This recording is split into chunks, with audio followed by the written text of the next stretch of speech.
Bismillah ar-Rahman ar-Rahim, mes très chers frères et sœurs, Assalamu alaikum wa rahmatullahi wa barakatuh. Bienvenue sur votre chaîne Hasna Sunsun.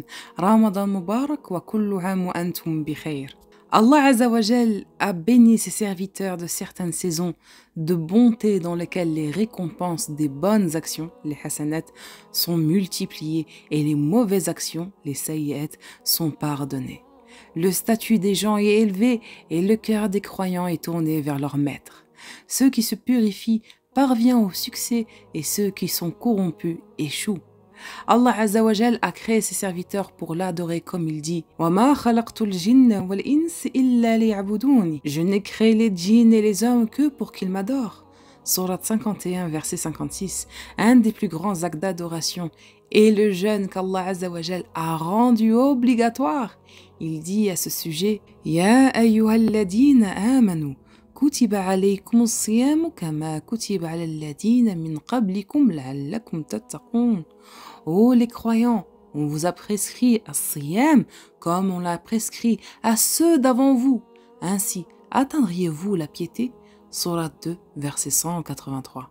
Et Allah Azza wa Jal a encouragé ses serviteurs à jeûner. Mais il est mieux pour vous de jeûner si vous saviez. Sourate 2, verset 184. Allah Azza wa Jal les encourage à le remercier pour avoir rendu le jeûne obligatoire. Allah veut pour vous la facilité, il ne veut pas la difficulté pour vous, afin que vous en complétiez le nombre et que vous proclamiez la grandeur d'Allah pour vous avoir guidé et afin que vous soyez reconnaissants. Sourate 2, verset 185. Il a rendu le jeûne agréable et pas trop difficile pour le croyant, afin que ces derniers ne trouvent pas trop pénible de renoncer à leurs habitudes et à leur automatisme durant ce mois de jeûne. Donc, il n'est pas étonnant que durant ce mois, le cœur des croyants se tourne vers leur Seigneur, le plus miséricordieux, le craignent et souhaitant atteindre sa récompense, et ainsi la grande victoire, le paradis. Comme cet acte d'adoration a une signification importante, il est essentiel de connaître les règles qui ont un rapport avec les mois de Ramadan pour que le musulman sache ce qui est obligatoire, interdit ou permis et faire en sorte de se soumettre aux épreuves de la privation. Donc, Inch'Allah, à travers cette vidéo, nous allons voir quelles sont les règles, comment se préparer à accueillir le mois de Ramadan et quelles sont les meilleures actions à faire pendant ce noble mois. Car malheureusement, beaucoup de gens se sont écartés de la bonne compréhension de la réalité du jeûne et l'ont transformé en une période de festivité, marquée par la présentation d'aliments, de boissons, de friandises, une période de veillée devant les téléphones, les chaînes télévisées. Ils préparent tout cela bien avant l'avènement du mois de Ramadan, de peur de ne pouvoir disposer de certains aliments ou de voir leur prix augmenter. Et ils achètent à temps, préparant les boissons et cherchant dans les guides des programmes de télévision satellitaire pour savoir ce qu'il faudrait regarder pendant le mois. Mais alhamdulillah, tout le monde n'est pas pareil. D'autres ont bien saisi la réalité du jeûne du mois de Ramadan et s'y préparaient depuis le mois de Sha'ban. Et d'autres même s'y mettaient même bien avant. Cette bonne préparation du mois de Ramadan revêt des formes parmi lesquelles il est obligatoire en tout temps, mais les davantage pour celui qui va entrer dans un mois béni est très important. On doit s'empresser à se repentir devant son maître pour ses péchés et de liquider les droits qu'il doit à ses semblables afin d'entrer dans le mois béni, afin de se repentir sincèrement. Allah Azza wa Jal dit « Et repentez-vous tous devant Allah, ô croyants, afin que vous récoltiez le succès. » Sourate 24, verset 31. Et Shahru Ramadan, le mois de Ramadan, est une occasion de bien faire. On y ouvre les portes du paradis et on y ferme les portes de l'enfer. Donc, as-siyam, le jeûne, signifie en arabe s'abstenir. En islam, cela signifie s'abstenir de ce qui pourrait rompre le jeûne, depuis l'aube jusqu'au coucher du soleil, et se donner en premier lieu l'intention de jeûner. Donc, jeûner pendant le mois de Ramadan est obligatoire. C'est prouvé dans le Coran et dans la Sunna. D'ailleurs, Allah Azza wa Jal dit à ce sujet « Ô les croyants, on vous a prescrit as-siyam comme on l'a prescrit à ceux d'avant vous. Ainsi, atteindriez-vous la piété » Sourate 2, verset 183. Le prophète sallallahu alayhi wa sallam a dit « L'islam est construit sur 5 piliers. Parmi ces 5 éléments, il mentionna le jeûne pendant le mois du Ramadan. » Hadith rapporté par Al-Bukhari. Quiconque a rompu le jeûne pendant le mois du Ramadan sans excuse valable a commis un crime grave. Mais par contre, les gens qui sont malades, qui ne peuvent pas faire le jeûne, ceux-là ont une loursa. Comme par exemple, le jeûne du mois de Ramadan n'est pas obligatoire pour les enfants jusqu'à ce qu'ils soient pubères. D'après Aïcha radiyallahu anha, le prophète sallallahu alayhi wa sallam a dit « La plume a été levée pour 3 personnes. Pour la personne qui dort jusqu'à ce qu'il se réveille, pour le petit jusqu'à ce qu'il grandisse et pour le fou jusqu'à ce qu'il retrouve la raison. » Rapporté par Ibn Majah et dans ses Sunan et authentifié par Sheikh Al-Albani rahimahullah. Mais c'est bien aussi d'encourager des fois des enfants, par exemple, qui ont 8 ans, 9 ans, 10 ans. Normalement, c'est bien de les encourager de faire le jeûne. S'ils ne peuvent pas, laissez-les. Mais essayez de les habituer, Inch'Allah.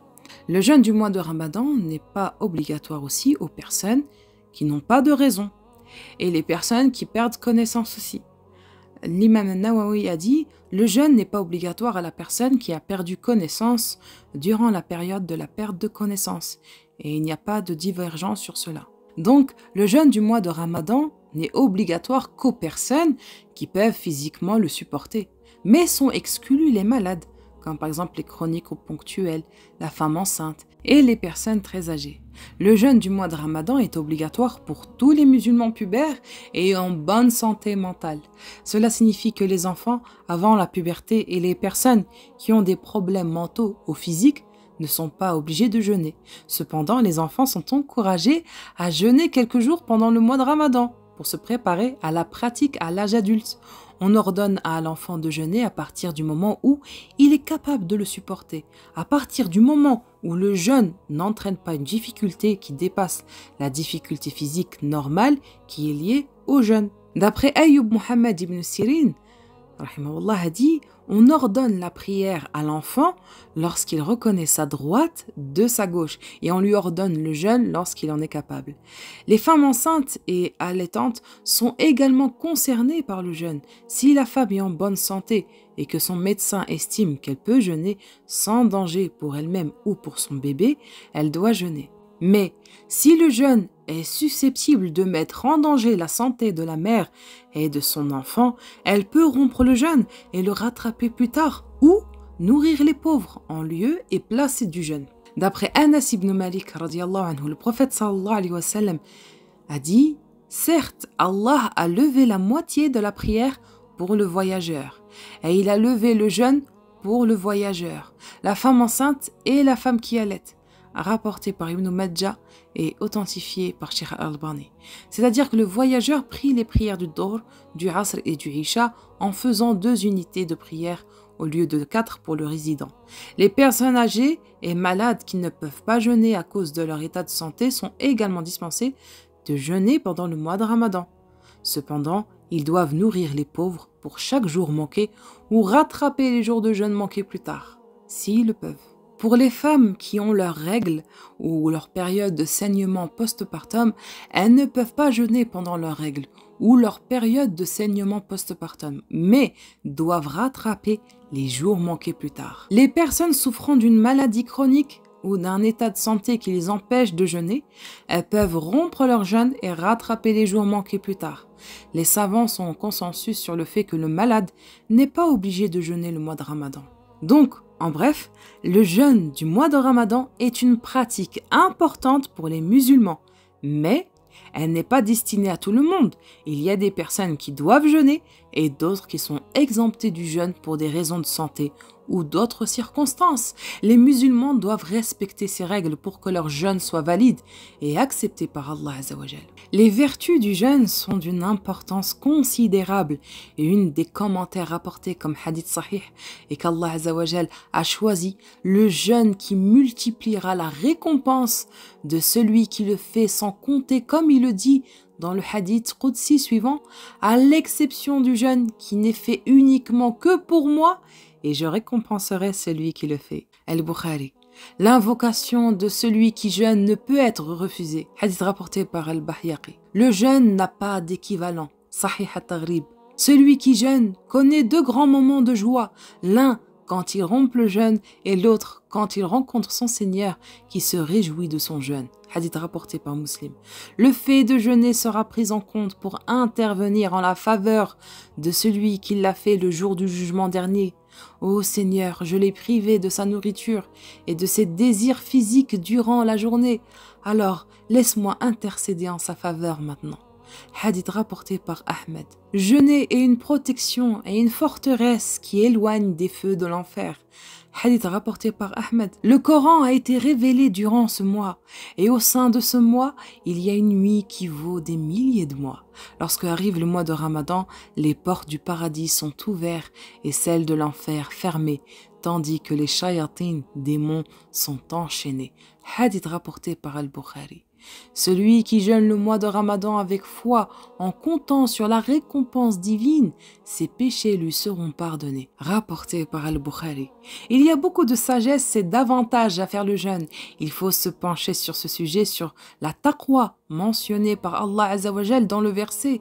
Ainsi, atteindrez-vous la piété? Sourate 2, verset 183. On interprète ce verset de la manière suivante. Si on se retient d'agir de façon licite en souhaitant gagner le plaisir d'Allah Azza wa Jal et par peur de subir son châtiment, il sera d'autant plus facile de se retenir face à des actions illicites, haram.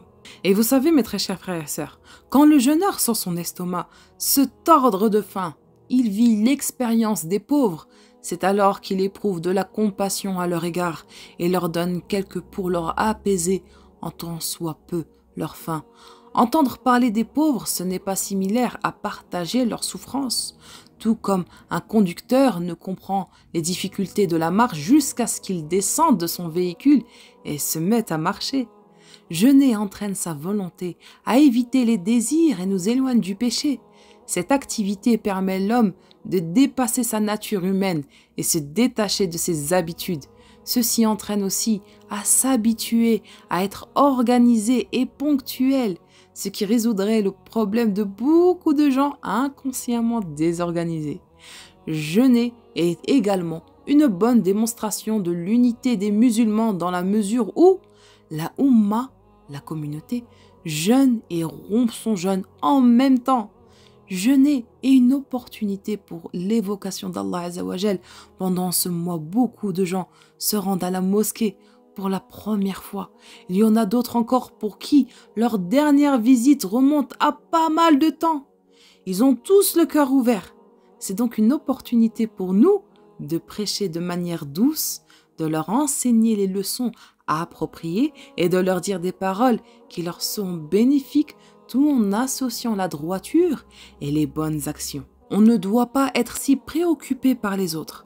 En effet, la da'wa ne doit pas nous faire oublier nous-mêmes, si bien que nous devenons comme une lumière dont seuls les autres en bénéficient. Et je demande à Allah Azza wa Jal de me guider, ya Rabbal Alamin. Certains aspects sont obligatoires, wajib, et d'autres sont recommandés, mustahab. Nous devons bien nous tenir à manger et à boire quelque chose lors du suhour et le faire tarder jusqu'au moment qui précède l'adhan du fajr. Le prophète sallallahu alayhi wa sallam nous dit « Faites le suhour car c'est un repas béni ». Hadith rapporté par Al-Bukhari. Le suhour comporte de la nourriture bénite et c'est ce qui nous différencie des autres gens du livre. Un bon suhour pour le croyant est de manger des dattes. Hadith rapporté par Abu Daoud. Il ne faut pas retarder le moment de l'iftar, car le prophète sallallahu alayhi wa sallam nous dit « Les gens de bien seront ceux qui ne repousseront pas le moment de l'iftar ». Hadith rapporté par Al-Bukhari. Il faut rompre le jeûne à la manière qui nous est décrite par Anas radiallahu anhu dans le hadith. Dans ce dernier, Anas nous raconte que le prophète sallallahu alayhi wa sallam rompait son jeûne avec des dattes fraîches avant de faire sa prière. S'il n'avait pas ça à sa disposition, des dattes fraîches, alors il prenait des dattes sèches. Et s'il n'avait pas de dattes sèches, alors il buvait de l'eau à tout petit gorgée. Hadith rapporté par Al-Tirmidhi. Après le jeûne, il faudrait répéter les paroles du hadith rapporté par Ibn Omar radiallahu anhu, qui nous dit qu'au moment de rompre le jeûne, le prophète sallallahu alayhi wa sallam disait, donc c'est-à-dire avant de rompre son jeûne, « Dahaba ad-dama, wabtalat al-uruq, وَثَبَتَ الْأَجْرُ إِنْ شَاءَ اللَّهِ. La soif s'est dissipée, les vaisseaux se sont irrigués et la récompense est confirmée si Allah le veut. Hadith rapporté par Abu Daoud. Il faut s'éloigner des péchés car le prophète sallallahu alayhi wa sallam nous a dit « Quiconque d'entre vous jeune ne doit pas se laisser tenter par un quelconque péché. » Hadith rapporté par Al-Bukhari. Celui ou celle qui jeûne ne doit pas s'engager à des actes illicites comme la médisance, les obscénités, les mensonges. Sinon, il ou elle perdra toutes sortes de récompenses. Le prophète sallallahu alayhi wa sallam nous dit « Il se peut que celui qui jeûne n'obtienne rien de son abstination, si ce n'est que le fait d'avoir eu faim. » Hadith rapporté par Ibn Majah. Ainsi, pour de nombreux musulmans, le mois qui devrait être celui de tajahud, du dhikr et de l'adoration devient celui où on dort toute la journée pour éviter d'avoir faim, où on manque à ses prières et à l'opportunité de prier ensemble et on finit ses nuits à s'adonnant à des divertissements et laisser parler ses désirs. Certaines personnes appréhendent ce mois avec beaucoup d'ennui et d'embarras, ne pensent qu'au plaisir qu'ils vont rater. Il est également important de faire preuve de maîtrise de soi-même et de calme. Pourtant, c'est le contraire qu'on voit quand on regarde les conducteurs énervés au volant se dépêcher quand ils entendent l'adhan du Maghrib. Il ne faut pas beaucoup manger car le prophète sallallahu alayhi wa sallam nous dit « Il n'y a pas quelque chose de pire pour les fils d'Adam que de remplir son estomac. » Hadith rapporté par Al-Tirmidhi. La personne sage veut manger pour vivre et non pas vivre pour manger. La meilleure des nourritures est celui qui est là pour être utilisé et non celle qui est là pour être servie. Mais les gens se laissent aller à différentes sortes de nourriture pendant le mois de Ramadan et envisagent la nourriture comme une forme artistique virtuelle, si bien que nos très chères mères, nos sœurs, nos tantes, les femmes en général passent leur temps à faire à manger, ce qui les retient loin de l'adoration. D'ailleurs, on passe plus de temps à s'occuper de la nourriture pendant le mois de Ramadan. C'est pourquoi ce mois devient la période des indigestions et l'embonpoint des maladies gastriques. Les gens y mangent comme des gloutons et boivent comme des assoiffés. Et au moment d'aller prier le tarawih, ce n'est pas sans dédain qu'ils s'encouragent à se lever pour le faire. Certains vont même jusqu'à quitter les tarawih après avoir tenu 2 rak'at. Et ce conseil, bien sûr, je le me donne à moi-même, car moi-même, je suis une femme. Donc, qui dit Ramadan dit être toute la journée dans la cuisine. Donc, ce conseil, comme je vous l'ai dit, je me le donne à moi-même et ainsi qu'à mes très chères sœurs. N'oublions pas qu'il faut être très généreux dans le sens où il faut partager son savoir, donner de l'argent et user de son statut social d'autorité ou encore de ses atouts physiques pour venir en aide aux autres. Il faut bien évidemment adopter un bon comportement. D'après Abu Huraira radiyallahu anhu, le prophète sallallahu alayhi wa sallam était le plus généreux des hommes. Et le moment où il était le plus généreux est durant le Ramadan, lorsque Jibril le rencontrait et Jibril venait à lui chaque nuit du Ramadan afin de lui enseigner le Coran. Ainsi, lorsque le prophète sallallahu alayhi wa sallam rencontrait Jibril, il était le plus généreux que les vents envoyés. Mais comment les gens pourraient faire preuve d'avarice et de fainéantise au lieu d'être généreux et de faire de bonnes actions? Comment ces gens peuvent utiliser l'excuse du Ramadan pour se permettre de maltraiter les autres et de ne pas mener à bien leurs tâches? Combien le jeûne avec l'aumône aux pauvres est une des meilleures manières d'accéder au paradis, comme le prophète sallallahu alayhi wa sallam l'a dit. Au paradis, il y a des pièces dont on peut voir à l'intérieur et dont l'intérieur se reflète à l'extérieur. Allah les a préparées pour ceux qui donnent à manger aux nécessiteux, ceux qui sont doux dans leur langage, qui jeûnent régulièrement et qui prient quand les gens sont endormis. Hadith rapporté par Ahmed. Le prophète Mohammed sallallahu alayhi wa sallam nous dit « Quiconque donne de la nourriture à quelqu'un pour rompre son jeûne aura la même récompense sans aucune altération. Sa récompense sera égale que celle de celui qui aura jeûné. » Hadith rapporté par Al-Tirmidhi. Et Cheikh al-Islam ibn Taymiyyah rahimahullah a dit « Celui qui est sous-entendu dans ce hadith est que celui qui donne doit donner jusqu'à ce que l'autre soit satisfait. » Un grand nombre de pieux prédécesseurs préféraient les pauvres à eux-mêmes quand il s'agissait de rompre le jeûne. Parmi eux, il y avait Abdullah ibn Omar, Malik ibn Dinar, Ahmed ibn Hanbal et d'autres encore. Qu'Allah soit satisfait d'eux. Abdullah ibn Omar radiallahu anhu ne rompait pas le jeûne tant qu'il n'y avait pas d'orphelin et de nécessiteux avec lui. Et là, je vais terminer avec un dernier point sur la gravité du fait de ne pas jeûner durant le mois de Ramadan. Quiconque délaisse exprès le jeûne obligatoire du mois de Ramadan par paresse et sans excuse doit tout d'abord se repentir, car le jeûne du mois de Ramadan est l'un des 5 piliers de l'islam et sa négligence est un péché capital. Et regardez mes très chers frères et sœurs, d'après Abu Huraira radiallahu anhu, le prophète sallallahu alayhi wa sallam a dit « Quiconque abandonne le jeûne d'un seul jour du mois de Ramadan, sans une dispense qu'Allah azawajal lui a accordée, le jeûne de toute sa vie ne suffira pas pour le rattraper. Allahu Akbar. C'est une catastrophe. Et là, mes très chers frères et sœurs, c'est la partie la plus difficile pour moi, subhanallah. D'après Abu Umama al-Bahili, radiallahu anhu, le prophète sallallahu alayhi wa sallam a dit « Alors que je dormais, 2 hommes sont venus à moi et m'ont pris par l'épaule pour m'emmener vers une montagne escarpée et ils m'ont dit « Monte !» J'ai dit « Je ne peux pas y arriver. » Ils ont dit « Nous allons te la rendre facile. » Alors, je suis monté et arrivé au milieu de la montagne, j'ai entendu des forts cris. J'ai demandé « Qu'est-ce que c'est que ces cris ?» Ils me répondirent « Ce sont les cris des gens de l'enfer. » Puis, nous avons continué jusqu'à arriver vers des gens pendus par les chevilles, avec leurs bouches tranchées et ensanglantées. J'ai dit « Qui sont-ils » Ils me répondirent « Ce sont les gens qui rompaient leur jeûne avant son terme. » Hadith authentifié par Sheikh Al-Albani rahimahullah. Sheikh Al-Albani a dit « Ceci est le châtiment de celui qui jeûne puis rompt volontairement le jeûne avant le moment de la rupture du jeûne. Alors, comment sera la situation de celui qui ne jeûne pas du tout ?» D'après Abu Huraira radiallahu anhu, le prophète Mohammed sallallahu alayhi wa sallam est monté sur le minbar et a dit « Amin, Amin, Amin ». Quelqu'un a dit « Oh messager d'Allah, tu es certes monté sur le minbar et tu as dit « Amin, Amin, Amin ». Le prophète sallallahu alayhi wa sallam a dit « Certes ». Jibril alayhi salam est venu me voir et a dit « Celui qui atteint le ramadan et il ne lui est pas pardonné et rentre dans le feu, qu'Allah l'éloigne. Dis Amin. » Alors j'ai dit Amin.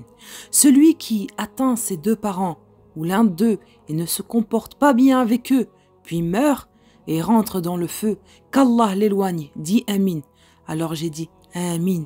Et celui auprès de lui que tu as mentionné et ne prie pas sur toi, meurt et rentre dans le feu, qu'Allah l'éloigne.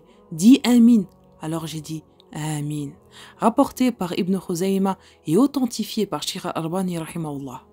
Certains de ces comportements inclurent le mensonge, la calomnie et les propos injurieux, les comportements violents et les agressifs, y compris la colère, la rage et la dispute, les comportements sexuels, y compris les relations sexuelles et l'autostimulation, la jalousie, l'envie et la cupidité. En général, les musulmans doivent éviter tout comportement qui va à l'encontre des enseignements de l'islam.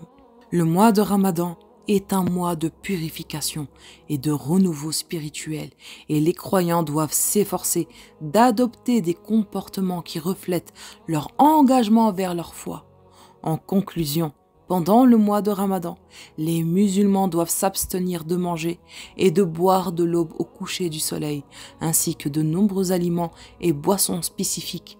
Ils doivent également éviter certains comportements qui vont à l'encontre des enseignements de l'islam, tels que le mensonge, la colère, les comportements sexuels inappropriés. Le jeûne est une pratique importante pour les croyants et il est important de respecter toutes les règles du jeûne pour qu'il soit valide et accepté par Allah Azzawajal. Donc mes très chers frères et sœurs, rompez le jeûne en buvant de l'eau et en mangeant des dattes, car les dattes sont un aliment nutritif et énergétique qui permet de reconstituer les niveaux de sucre dans le sang après une journée de jeûne. Et en plus de cela, les dates ont également une grande importance religieuse dans l'islam, car elles étaient consommées par le prophète Mohammed sallallahu alayhi wa sallam pour rompre son jeûne. Et Anas ibn Malik nous dit comment le prophète sallallahu alayhi wa sallam rompait son jeûne. Il dit, le prophète sallallahu alayhi wa sallam rompait son jeûne avant la prière. Il absorbait quelques dates fraîches, à défaut il prenait n'importe quelle date. Quand il n'en disposait pas, il se contentait de quelques gorgées d'eau, rapporté par At-Tirmidhi et authentifié par Cheikh Al-Albani rahimallah. Après avoir mangé des dates, les musulmans peuvent continuer à manger un repas complet. Cependant, il est recommandé de ne pas trop manger ou boire trop rapidement, car cela peut causer des problèmes d'estomac. Les croyants doivent également éviter de gaspiller de la nourriture, car cela va à l'encontre des enseignements de l'islam. Il est également recommandé de partager sa nourriture avec les autres, en particulier avec les pauvres et les nécessiteux. Le Ramadan est un mois de générosité et de partage, et donner de la nourriture à ceux qui sont dans le besoin est considéré comme une action vertueuse. Et là, je vais lire un article d'une personne qui a écrit « Les aliments et les boissons à privilégier pour rompre le jeûne ». Car moi, je suis un très mauvais exemple, j'aime beaucoup manger. Donc, les musulmans peuvent manger une variété d'aliments pour rompre le jeûne. Mais il est recommandé de choisir des aliments sains et nutritifs pour maintenir une bonne santé pendant le mois de Ramadan. Voici quelques exemples d'aliments et de boissons à privilégier pour rompre le jeûne. 1. Les soupes, qui sont riches en nutriments et faciles à digérer. 2. Les légumes et les fruits, qui sont riches en vitamines et en fibres. 3. Les viandes maigres, comme le poulet et le poisson. Et 4. Les boissons hydratantes, comme l'eau, le lait et les jus de fruits frais. Il est important de s'assurer que les aliments et les boissons consommés pendant l'iftar sont sains et équilibrés. Évitez les aliments gras, sucrés et frits, qui peuvent causer des problèmes de santé. Les musulmans doivent également boire suffisamment d'eau pour éviter la déshydratation, en particulier dans les régions où la température est élevée. En conclusion, rompre le jeûne est une pratique importante pour les musulmans pendant le mois de Ramadan. Les dattes et l'eau sont traditionnellement utilisés pour rompre le jeûne, suivi d'un repas complet, et il est recommandé de choisir des aliments sains et nutritifs pour maintenir une bonne santé pendant le mois de Ramadan. Les musulmans doivent également partager leur nourriture avec les autres et éviter de gaspiller de la nourriture en suivant ces recommandations. Donc mes très chers frères et sœurs, le mois de Ramadan est un moment privilégié pour approfondir sa pratique religieuse. Les musulmans sont appelés à prier plus souvent et à lire le Coran tous les jours. La prière et la lecture du Coran sont considérés comme des actes de dévotion qui renforcent la foi et la piété. Allah dit: le mois de Ramadan durant lequel le Coran a été descendu comme guidé pour les gens est preuve claire de la bonne direction et du discernement. Sourate 2, verset 185. Le jeûne peut avoir des effets bénéfiques sur la santé physique et mentale, car il a été prouvé que le jeûne peut aider à perdre du poids, à améliorer le taux de cholestérol et à prévenir certaines maladies comme le diabète et les maladies cardiovasculaires. Pendant le jeûne, le corps utilise les réserves de graisse pour produire de l'énergie, ce qui peut entraîner une perte de poids. Le jeûne peut également aider à améliorer la fonction cognitive et augmente la production de certaines hormones et en améliorant l'activité des neurones. De plus, il peut aider à réduire le stress et à améliorer le sommeil. Et je vais terminer avec ceci. Le mois de Ramadan est une période de réflexion, de méditation et de purification de l'âme. Il est important pour les musulmans de se rappeler l'importance de cette pratique et de s'engager pleinement dans cette période de jeûne et de piété. Les musulmans doivent chercher à se rapprocher d'Allah Azzawajal, à renforcer leur foi et à pratiquer la vertu dans leur vie quotidienne. En conclusion, le jeûne du mois de Ramadan est une pratique spirituelle importante pour les musulmans. Il permet de se rapprocher de Dieu, de purifier son âme et de pratiquer la vertu. Les musulmans doivent s'engager pleinement dans cette période de jeûne et de piété en respectant les règles essentielles du jeûne et en cherchant à renforcer leur foi et leur engagement envers Allah Azzawajal. Et voilà mes très chers frères et sœurs, nous sommes arrivés à la fin de cette vidéo. S'il vous plaît, mes très chers frères et sœurs, ne m'oubliez pas dans vos invocations. دمتم في رعاية الله وآمنه والسلام عليكم ورحمة الله وبركاته.